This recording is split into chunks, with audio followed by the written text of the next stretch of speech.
Hello, kumusta kayo mga dre?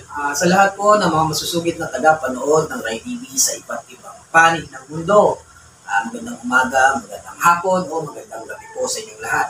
Kagaya po ng ating mga nabanggit sa komento, madalas po akong magbasa ng inyong mga suggestions. At isa po sa inyong mga request ay kapanayamin ko naman yung mga artistang babae. At naisip ko tama naman kasi madalas ay puro lalaki ang aking mga kinakapanayam. At sa kauna-una pagkakataon mga dre ay babae naman ang ating i-interviewin sa video na ito. Naaalala niyo ba ang katang ito? Ang mabait na bata, magandang pagmasdan. Ito. Nasaan kaninong di kita makita. Diba? Nakaka-throwback mga dre, no? Nakaka-LSS. Alam ko po yung iba sa inyo dyan, inaabutan ng mga kantahang ito. At sa pagkakataong ito, mga dre, kumustahin natin kung nasaan na kaya ang batang ito, kung ano na naging buhay niya ngayon. Siya ay walang iba, hindi si Baby Jane.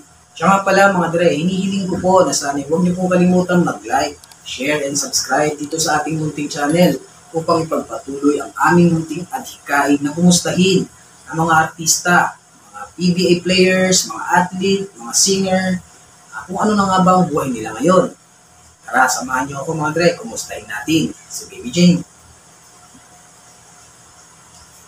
Humihingi nga po pala ako ng paumanhin doon sa mga bago nating tagapanood na hindi nagugustuhan ang aking pakikipanayam sa aming mga guest. Alam ko pong nasanay kayo sa mga formal na interview sa mainstream media o mga kilalang vlogger. Ang estilo po kasi ng Rai TV ay natural na kwentuhan lang na parang walang nakaharap na kamera, parang kwentuhang magkaibigan. Kaya kung mapapansin ninyo mga dre ay hindi ko pinifilter yung mga mura para lumabas yung totoong sila. Gayunpaman ay nagpapasalamat pa rin ako dahil alam kong ang nais lang ninyo ay mas mapaganda pa ang ating munting palabas. Hi po! Ako po si Baby Jane. Kung natatandaan nyo po, yung Tarzan and Baby Jane. Ako na po si Baby Jane ngayon. Kung natatandaan nyo. Nag-start po akong start na kumanta 3 years old. Tinrain po ako ng daddy ko hanggang sa natuto na ako. Kasi po dati ang daddy ko is singer na po talaga. Novelty singer na siya talaga. Before po ako, meron na siyang mga nakapartner na maraming mga dalagita. So, nung sinilang ako ng mother ko, ako na ang pinalit ng daddy ko. Hindi pa Tarzan and Baby Jane. May iba silang pangalan, nakalimutan ko lang. Since nung ako na, ayun na. Hanggang sa nakilala kami ng Alpha Records. Then, sila din ang nagbigay sa amin ng name. Di ba si Tarzan is macho? Yeah. Malaki ang katawan. Talagang hubog maskuladong, lalaking. Ang daddy ko kasi, since nung talagang binata siya, payat. Buto-buto talaga. Kaya ang ginawa ni Tito Buddy de Vera, ang pinaka-head talaga ng Alpha Records, binigyan niya ng pangalan ng daddy ko ng Tarzan.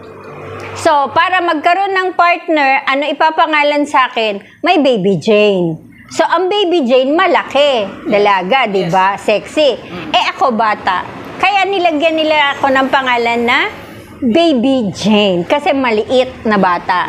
Doon na kami nag-start. Bago po kayo napunta ng mainstream, saan po kayo kumakanta? Stage show, mga piyesta. Yan, madalas kami sa ganyan. Halos siguro lahat ng baryo, kahit na maliblib na lugar, napupuntahan namin yan. Ay, oo, totoo yan. Kung hindi kayo maniniwala, at the age ng kasagsagan namin ng mga 6-7 years old ako, sa isang araw, ang nasasampahan naming mga piyesta, 4, 5, 6, hanggat kaya ng oras, sampa kami dyan. Sa isang araw po yun? Oo, honest. Yan yung lagari Diyan na buo yung lagaring sinasabi. Oo, yung term na lagari. Oh my God. Kakanta ka sa isang stage, tapos kakanta ka uli. Ibang baryo naman, pupunta ka doon, kakanta ka uli doon. Hanggat may tao, pwede ka mag-show. Tuloy-tuloy lang. Tuloy-tuloy lang yon. Kahit sabihin mo na, naranasan ko pa nga na pasikat na araw. Oh? Nagsishow pa rin kami. Overnight. Show kami. At young age po yun, ha? Yes. Totoo yan. Tapos, meron pa na uuwi lang kami ng bahay. Halos hindi na kami nag-stay ng bahay talaga. Hindi kami natutulog doon. Ang sistema namin, uuwi lang kami, maliligo, kukuha ng bagong costume, ng mga bagong gamit, alis uli. Okay. Tapos, meron din na after ng school ko, kasi siyempre kailangan ko mag-aral. Yes. Papasok ako sa school, pipick upin nila ako sa school, dala-dala ko lahat ng gamit ko, magsashow kami. Pag inabot kami ng umaga, ng time ng school ko, diretso na rin ako. Yung uniform ko, dala-dala namin, gamit ko sa school, dire-diretso yan, papasok ako. Hindi na ako umuwi. Talagang lahat, halos, kahit nasabihin mo pang Manila ang first show mo, tatakbo ka ng Cabanatuan, ng Bulacan, wala yan. Hanggang sa naranasan ko na hindi ko rin isa pang makakalimot, na-disgrasya kami. Car accident? Oo, car accident. Sa sobra na sigurong pagod nung tito kong mag-drive. Okay. Ganyan, hanggang sa siguro napikit. Hindi naman kami totally yung nasaktan lahat, gano'n. Nasira lang yung sasakyan.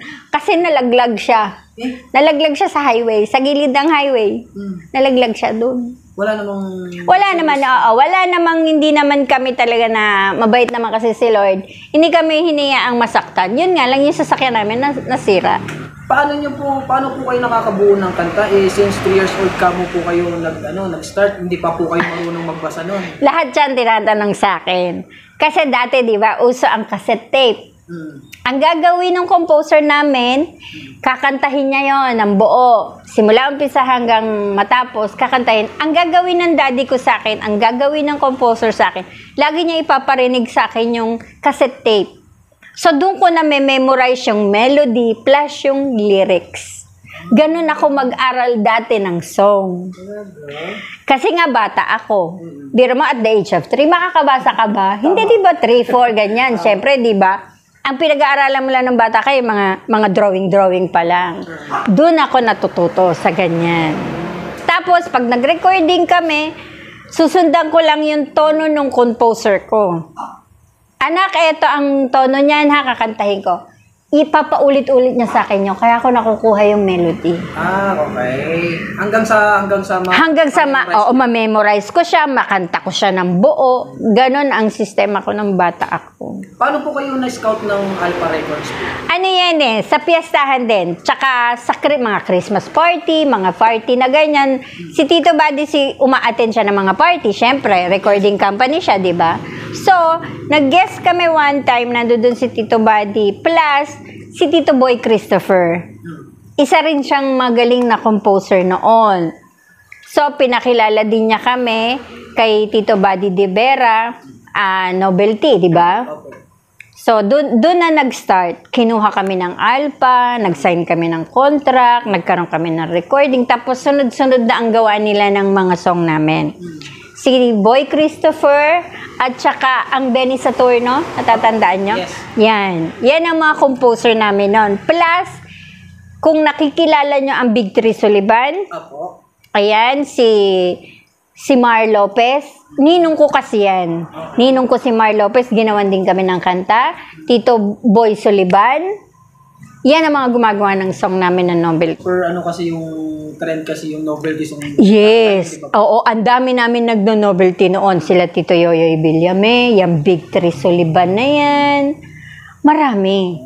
Sabay-sabay kami noon. Ma'am, sa edad po niyo na yun, naramdaman niyo ba yung parang sikat ako? Ay, nung bata ako, hindi. Wala lang. Kasi syempre, bata ka, hindi mo alam yan, di ba? Wala lang. Eto tayo, sasampa na tayo. Okay lang. Sige, sampa ko. Kanta tayo ng ganito. Kanta akong ganon. Syempre, wala pa, bata ka pa, di ba? Opo. Pero, hindi talaga. Tapos marami syempre humahanga sa'yo, mga matatanda, mga bata. Wala lang, hi ka lang, ganun lang. Wala sa akin. Normal lang. Wala, normal lang. Hindi ko yung ay, sikat ako, ganito, ganun, ganyan. Wala yun. Okay. Hindi ko inisip yun. So, with Alpha Records po, nagtuloy-tuloy yung career? Nagtuloy-tuloy na ang karir namin ng daddy. Hanggang sa magkaroon na kami ng invitation sa TV, student canteen, Jockey Rino. Ayan, naging pet ako ng Jockey Rino. Talaga po? Mm-mm. Kwento niyo naman sa amin, ma'am. Yang si Tito Jockey Rino, nung nag-guest kami sa kanya one time, parang natuwa ba siya sa akin na madaldal, ganyan. Siyempre, bata, di ba? Kaya meron siya kahit na anong party, ganyan, invite niya kami. Tapos, Jockey Rino mismo, sa mismong station niya, kung ano-ano binibigay sa akin, may laruan, basta lahat ng lahat ng sponsor niya. Hindi mo pwedeng hindi niya ako bibigyan. Oo, cake, ganyan. Bibigay niya sa'yo lahat yan. Oo. Kumusta naman ang student canteen, ma'am? Okay din naman, nakakatuwa din naman. Yan din, pagka nag-guest kami, syempre bata ka, di ba? Oo, masyado ka nilang binibaby, ganyan. Tapos, ayan, regalo ng laruan, regalo ng ganito, ganyan ako ng bata. Basta may laruan lang, masaya na. Oo, wala ako nun eh. Wala akong pakialam sa yung budget, yung ganyan, kasi TV yan. Kung marami makakakita. Hindi ako ganun ng bata eh. Tinuro sa'yo. Oo, kung ano yun, oo. Ganun lang, susunod lang ako, ganun lang. Okay. About sa movie po, ma'am, di ba po may mga movie appearances? Ay, oo. Nung nagkaroon na kami ng movie, ayan, medyo naaano ko na yan, medyo. Pero hindi pa ganun kaano. Tipa, ang unang-unang movie ko na natatandaan ko, yung Enter Supertext. Okay. Yan, puro bata kami dyan. Pati nga yan, shooting na yan, hindi ko alam kung paano yan eh, noon. Basta sasama lang ako. Tapos pinakilala ako kala Errol, kay Dranreb, tapos kay si John Digia, si Henry, hi Henry, ayan, tapos si Kuya Romel Valdez, ayan. Wala na rin siya eh. Oo, yun nga eh, nalungkot din ako eh.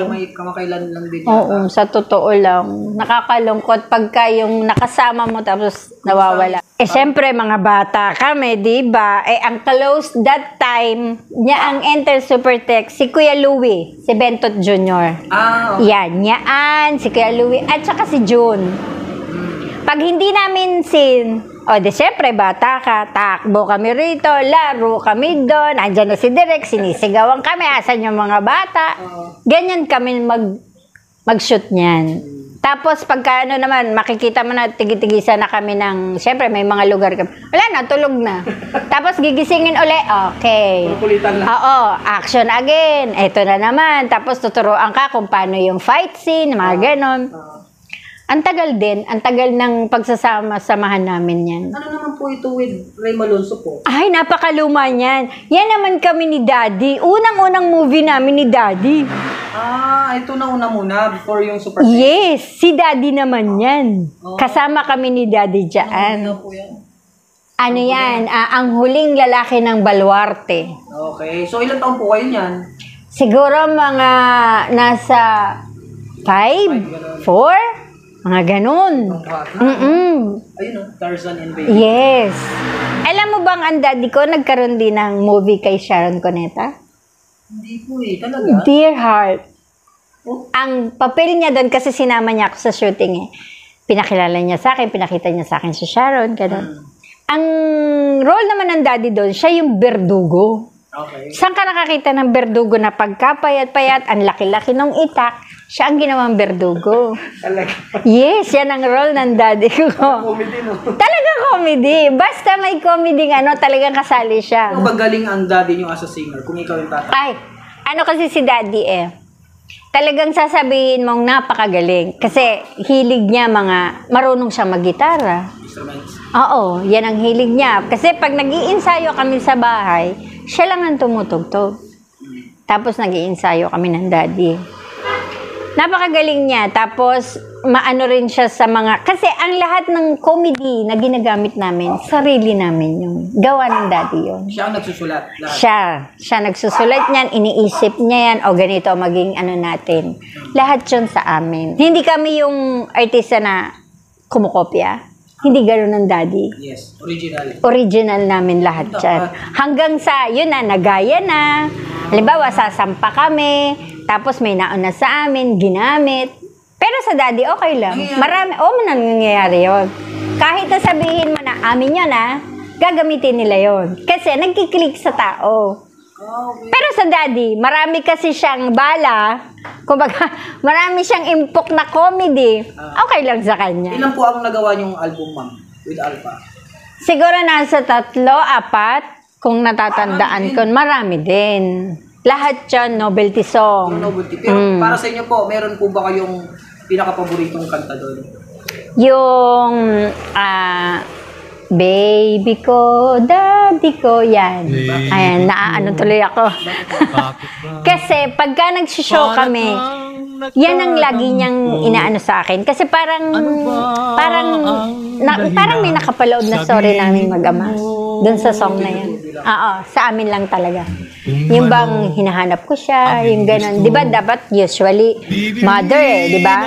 Kaso, sa system namin ng daddy kasi, talagang napakahaba at napakalalim ng pinagsamahan namin. Hindi lang yung kasi magtatay kami, ganon.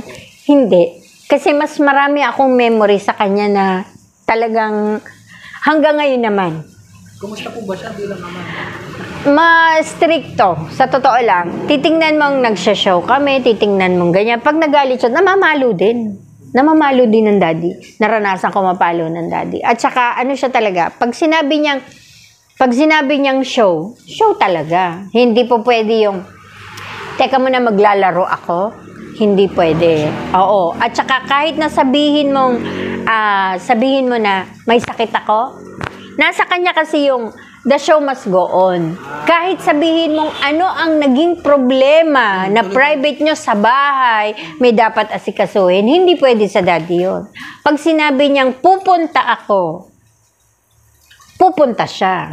Kahit anong mangyari. Kahit sabi mong baha, bumabagyo, Pasko. Sabi ko nga sa'yo, Pasko, bagong taon, nag-show kami.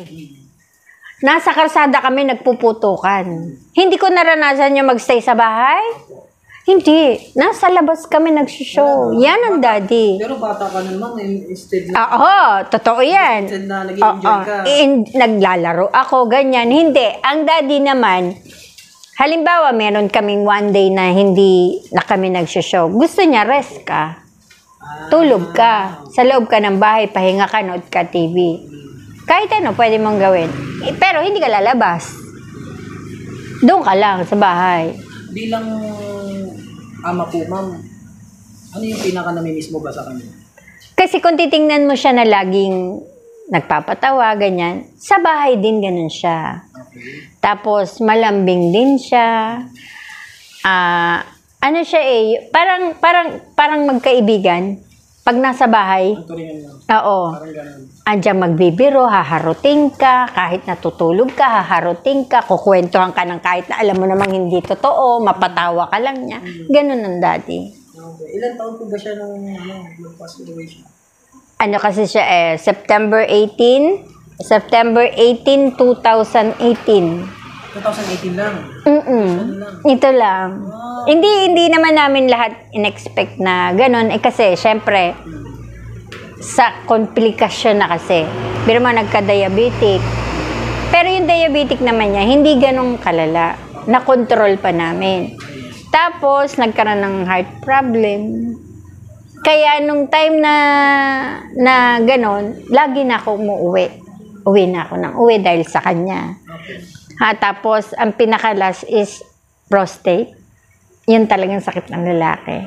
Tapos, syempre, May edad na. Pero, alam mo, ang daddy, mabibilid ka sa daddy. Kahit may edad, kahit may sakit. Pagdating sa show, hindi mo siya makikitaan talaga. Hindi mo siya makikitaan may sakit. Parang talagang professional talaga, di ba? Oo. At saka pag nasa bayan, hindi mo sasabihin si Tarzan yan.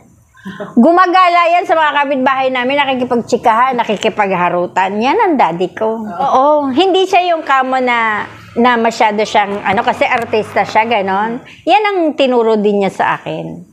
Okay. Ma'am, nabanggit niyo naging artista din po kayo. I'm sorry to ask this, pero nagkaroon po ba kayo, naling po ba kayo sa... Ay, hindi. Sa higpit ng daddy ko? Opo. Wala makaporma? Wala. Kahit nga ligaw Hindi pwede. Talaga? Oo, akala mo ba? Sabi ko sa'yo, nag-aaral ako, hatid sundo ako. Bantay sa... Naka-on time ako. Hindi po pwedeng hindi ka uuwi on time. Kasi ayan na siya, susunduin ka niya. Or hindi man siya sumundo, may susundo at susundo. Isa sa kasama namin sa bahay, susunduin ako. Iligaw-ligaw. Hindi pwede. Hindi pwede. Kasi ang buhay ko noon, sabi ko nga sa'yo, bahay, show, school. Bahay, show, school. Hindi pwede ligaw-ligaw. Sabi ko, party-party. Hindi ko naranasan yan. Talaga, ha? Hindi ko naranasan yan. Yung mga ball-ball sa school, hindi ko naranasan yan. Ayaw niya. Kahit na ang school ko noon, puro babae, Yes. hindi pwede. Mas gugustuhin niya mamahinga ka. Bahay ka na lang. Ganun. Bahay ka, mamahinga ka, o manood ka TV, ano gawin mo dyan? Sige, gawin mo. Kasi ano naman ako noon, lahat naman binibigay ng daddy sa akin. Laruan, kung ano man na magustuhan ko, nasa loob ako ng bahay, okay lang sa kanya. Alam mo, isa pang hindi ko makakalimutan sa kanya, para lang mabigay niya yung gusto ko, pinagawa niya ako ng sarili kong bahay kubo. Kinumpleto niya pa yon. Meron palayok, may ganito, may ganyan. Lahat yung kumpleto. Wag lang akong lumabas ng bahay. Wag ka nang gumalaw ka ng bumarkada. Hindi pwede yan sa daddy kasi barkada. Hindi pwede. Kung gusto mo ng kaibigan na makakasama mo, papuntahin mo sa bahay. Hindi ikaw pupunta doon. Hindi yung ikaw ang gagala kung saan kayo makakarating. Hindi pwede yan. Ay, talaga? Stricto pala si daddy. Ay, napaka. Makaluma. Okay. Makaluma. Kahit na nung dalaga na ako, ayaw niya ng mga damit na, alam na. Sexy. Hindi pwede yan. Hindi pwede yan. Mga ilang taon po kayo nung medyo nagpe-fade na yung ano? Naalala niyo pa- Nag-fade siya siguro mga nasa age ko ng 15. 15. Oo. Nararamdaman niyo na siya? Nararamdaman ko na siya, parang hindi na kami ganun kaano. Kasi, syempre, paiba-iba ang ano ng Tao. mga tao, di ba? Taste. Oo, yung taste ng tao. Pero, meron pa rin. Hindi na ganun kasagsag kami. Yung talagang as in na, kwento ko kanina na uuwi lang kami para maligo. Yes. Hindi na. May ano na kami. Halimbawa sa isang linggo, 2, ganun na lang ang show namin, 3. Meron na kaming araw na nasa bahay lang. Bakante. Oo, nasa bahay lang. Unlike before, na Ay talaga namang hindi na talaga. Hindi kami talaga umuwi. Minsan, pag sa lugar na 'yon meron kaming kamag-anak or kaibigan, doon na kami umuwi. Tatawagan ng daddy ko, o pwede ba kami diyan? Nakikituluyan, o alis din kami. Ganun kami dati. So, anong ginawa ng father niyo po, ma'am, nung gano'n na, ay, parang mahina na yung novelty? Oo. Ganito na lang gawin natin. Ano na lang si daddy, yung hanggang sa naisip niya na, kasi nung age ko ng 15, 16, 17, mga nauuso na yung abroad eh. Yes. Ngayon, may mga tita ako, may mga pinsan ako na nag-abroad na talaga. Nagja-Japan, ganyan. Hanggang sa, yun na, siguro na ano niya na, hindi na, kasi dalaga na rin yung anak ko, malaki na yung anak ko. Ayaw naman niya ng novelty na, yung may green joke na, ayaw niya ng ganun. Para sa akin, Yes. ayaw niya ng mga ganun. So, parang ano niya na, parang mag-abroad na lang ako, ganun. Kaya habang nagsishow pa lang kami, nagpa-process na si daddy. Tapos, kasi dati, di ba, pag nag-Japan ka, kailangan, nasa age ka, di ba? Dati, alam mo naman yung panahon noon, di ba? So, merong nag-alok sa father ko na, baka gusto mong i-abroad si Baby Jane, ganyan, gano'n. Pero hindi yung abroad na, kagaya ng mga nagja-Japan na, sa club na, entertainer na, alam naman natin yung ibang entertainer. Ako naman, ipinasok nila ako as show lang talaga. Hindi ka pwedeng tumable, hindi pwede date. Stage lang talaga. Diyan ako nag-start. Okay. Sa ganon. Plus, kasama pa ang mother ko. With chaperone. So, bawal talagang table? Oo. Sumama talaga siya. Hindi kasi, hindi pa payag ang father ko na dadalhin ako sa abroad na walang kasama. O, no choice sila. Gusto kanila. Bit-bit si nanay ko. 90s po ba to? 80s? 80s pa. Kasagsagan talaga ng Japan noon? Oo. 80s 80s pa. Tapos, nakadalawang biyahe ako. Ayun na, parang pwede nang pakawalan, pwede nang ano. Ayun na. Ako na mag-isa ko. Nagpabalik-balik na ako. Ganon na. Yun na yung naging buhay niyo? Oo, yun na naging pangalawang buhay ko. Pangalawang yugto ng buhay Kahit ko. pangalawang yugto, kumakanta pa rin kayo. Kumakanta pa rin. Ganon pa rin. Hindi naman nawawala. Talagang kakanta't kakanta ka kasi nga as a singer. Kumusta po naging buhay niyo doon sa Japan, ma'am? Okay naman. masaya. Kaso syempre, kahit saan naman lugar merong talagang sisira at sisira sa'yo. Nasa tatag mo na lang talaga. Nasa tibay mo na lang talaga. Pag nagpadala ka sa ganun, talagang walang mangyayari sa'yo. May mga ganun talaga, no? Hindi maalis siya. Kahit naman saan lugar dito sa Pilipinas, mapa-abroad, pareho lang. Kumbaga, nasa sayo lang kung paano mo siya dadalhin. Awa naman ng Diyos, nalampasan ko yon, wala naman ako naging kaaway, wala naman akong, nga lang talaga, yung inggit ba, kasi naranasan kong magmama Nagmama rin ako ng ilang taon talaga. Humawak ako ng club. Humawak din ako ng mga talent na dinala sa Japan, ititrain mo. Pero ako kasi, kaya naman din ako naging mama kasi alam nila, nagsishow talaga ako. Ako ang gumagawa ng show. Yes. Ako nagtitrain. May idea ako dyan kasi yung tito ko, mayroon siyang promotion. Oh, di ba? Dati, kahit sabihin mo na, hindi mo pangalan, pwede kang umalis Di ba? Kailan na-stop yung Japan career niyo, ma'am? Ito na lang, nung nawala na siya. Kasi, nakapag-asawa din ako ng Japanese. Hindi lang nag-work. Hindi lang talaga siya. Siguro hindi para sa akin. Hindi ako matiisin akong tao. Yes. Pero, pag tinatarantado mo na ako, niloloko mo na ako at ginagago mo ko, kaya kitang bitawan kahit may pera ka pa. Hindi na ako masaya. Winawalang niya mo ko. Wala akong pakialam. Kahit may anak tayo, kaya kong buhayin ng anak ko. Ang tagal ko, 3 taon akong naghanap buhay. 3 taon pa lang ako, naghahanap buhay na ako. What more pa ngayon? Tama. Sino ka ba? Ganon ako. Hindi ako yung, magtitiis ako sa umpisa. Pero pag humantong na talaga ako sa bitaw ako kung bibitaw. Napuno ka, ma'am, ha? Napuno ako kasi. Eto sa inyo ko lang talaga kinuwento buhay ko. Biro mo naman, nung umpisa okay. Tapos, nung medyo nakikita ko hindi nagmaganda yung everyday life namin. O di syempre, marami naman akong kakilala, marami din kumukuha sa akin, inayawan ko lang. Kailangan ko na mag-work. Eto na, nag-work na ako. Hindi na siya nagtrabaho. Inasa na sa akin. Di parang ako ngayon ang padre di pamilya. Umasa na lang. Di ba? Inasa na lahat sa akin. Lahat, bahay, lahat, pagkain, lahat, ganun, ganyan. Kahit sabihin mo na may pamilya na ako, tinutulungan ko ang daddy ko dahil alam ko may sakit ang daddy ko Diba? Oo, nagsashow siya, pero hindi na ganun kaano ang show niya So, kailangan niya ng support ko. Nagsusupport ako.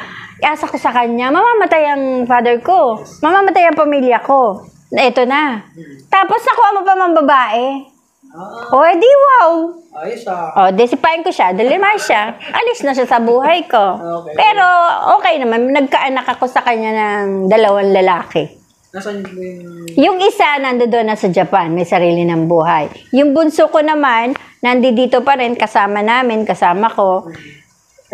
Kumukuha siya ngayon ng parang mga experience ng buhay-buhay ng may trabaho, yung lahat ng klase ng trabaho, tinatry niya para pagbalik niya doon, kahit saan pwede siya.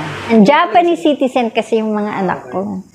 So, ma'am, yan yung deciding point nyo ng pagbalik nyo dito sa Philippines ng 28. Kailan po ba kayo bumalik dito, ma'am? Yun, bago 2017. Medyo mahina si daddy. Medyo hindi na siya ganong kasigla, hindi na rin siya ganon active sa show kasi nga may mga nararamdaman na. So, yung pagbalik nyo dito, for good na talaga? Oo, for good na talaga. Ano po pinagkakabala mo ngayon, ma'am? Nag-FB live ako. Kasi pinangako ko yan sa daddy ko. Kasi noon pa, nung nasa Japan pa lang ako, sinasabi niya lagi sa akin yan pagbabalik na ako ng Japan. Sabi niya, kanta ka uli. Huwag mong pabayaan na hindi ka kakanta. Kumanta ka pa rin, ituloy mo pa rin. Kahit dyan lang yan, sa club lang yan, kahit saan na. Huwag kang titigil kumanta. Sabi niya sa akin, gusto mo naman, bumalik ka ng showbiz. Sabi niya gano'n. Di syempre ako, deadma lang ako. Syempre, baka mamaya ma-hurt ko, di ba? Sabi ko, ayoko nga. Yung gano'n, di ba? Tampo pa sa akin. Tapos, nung nag-stay na nga ako dito, anak, sabi niya, gano'n, sama ka sa show. Di syempre, ako naman sama ako. Di ba? Sama ako, sampa uli ako. Kahit kasama ko sila, sampa uli ako. Hanggang sa yun nga, nung may sakit na siya. Nag-stop yung ano na, hindi na siya nakapag-show. Oo, hanggang sa sinabi talaga niya sa akin, promise mo sa akin, babalik ka. Babalik ka sa showbiz. Babalik kang kumanta. Tapos, yung nawala na siya, syempre, hindi pa ako nag-stop talaga ako. Hindi ako kumakanta. Hindi talaga. Kahit video okay, hindi mo ako mapapakanta sa video okay. Hindi talaga. Para bang pinutol ko.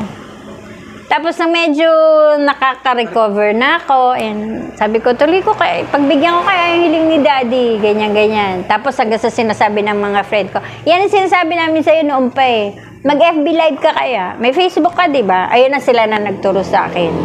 Kaya na nag-FB live na ako every Saturday. Oo. Meron po akong FB Live every Saturday, 9:30 PM po ng gabi. Ayan, Baby Jane ni Tarzan. Dati kasi po, ang name namin, Tarzan and Baby Jane.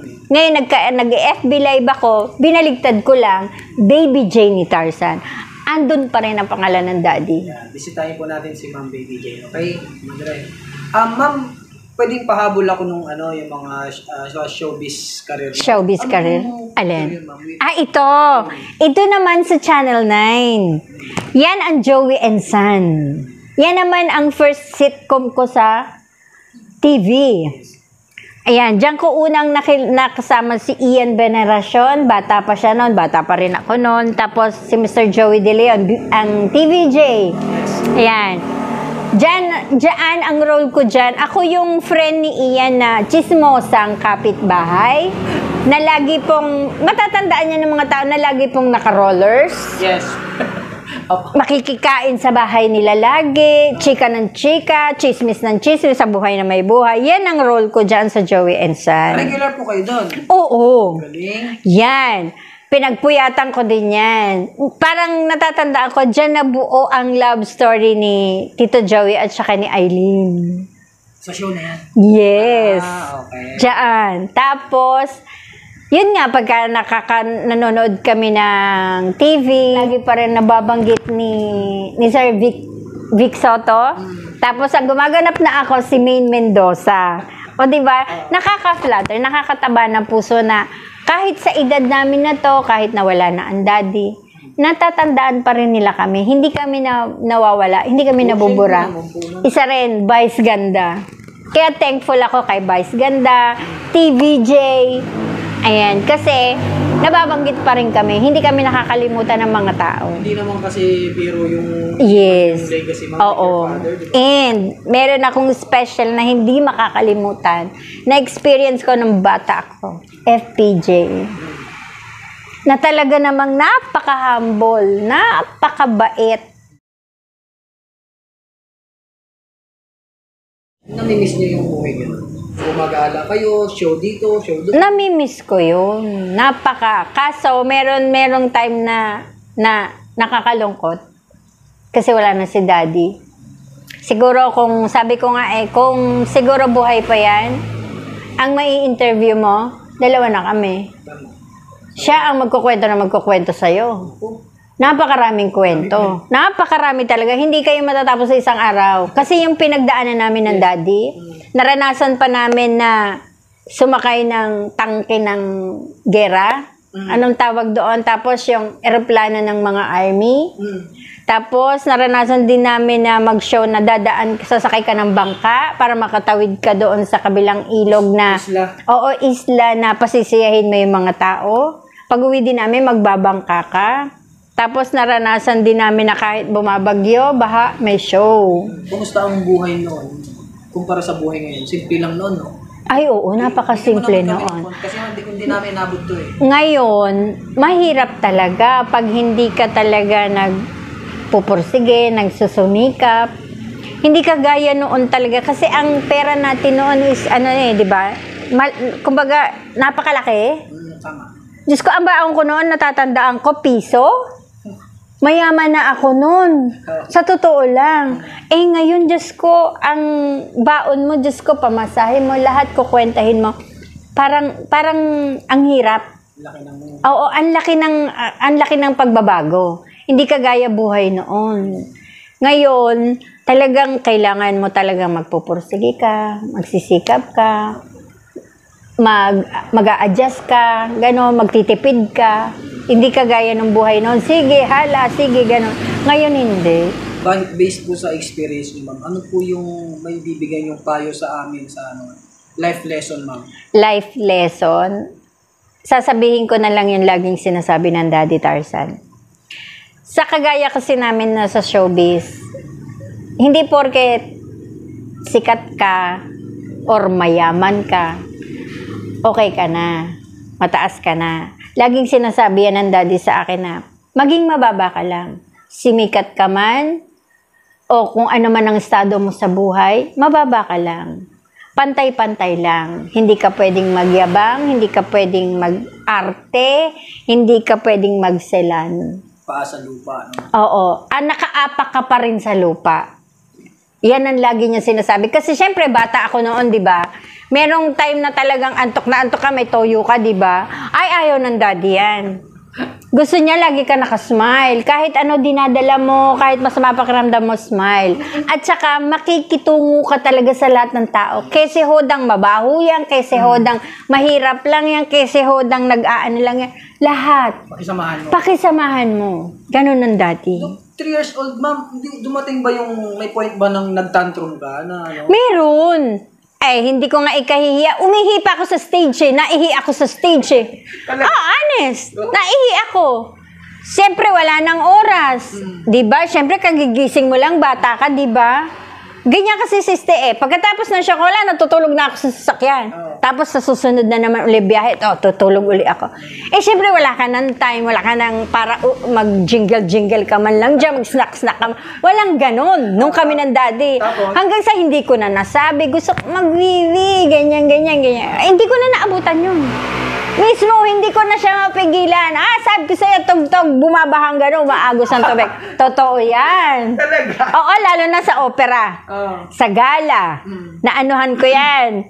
Sabi ko sa'yo, syempre, may duyan pa nga daw ako noon eh. O di syempre, pagkuha sa'yo sa duyan, binihisan ka na, diretso ka na, ayan na. Pinakilala ka na. Hindi na ako. Sabi ko nga sa'yo, nagpipiano, umaagos sa gano'n yung tubig eh. Siyempre, ang lola mo naman, deadma. Kanta lang ang lola mo. Bata eh. Deadma lang, ganyan. Pero hindi naman ako pinapagalitan.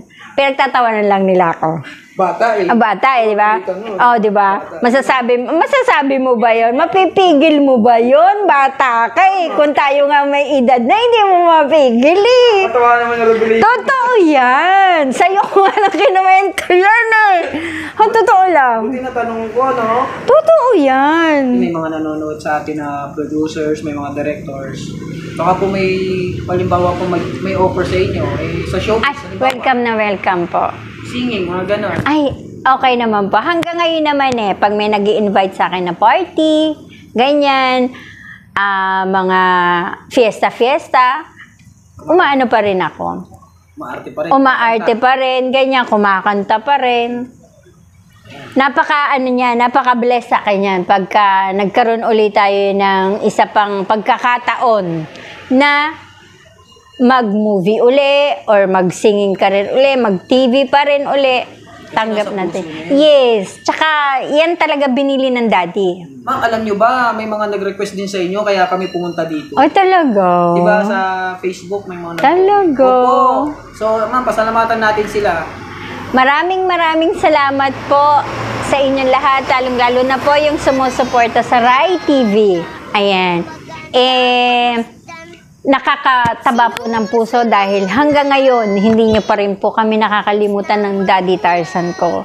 Maraming salamat po and please, support nyo po more si Rai TV. Yan ang batang mabait, nararapat na parisan. Huwag kalimutan mag-subscribe. Paalam.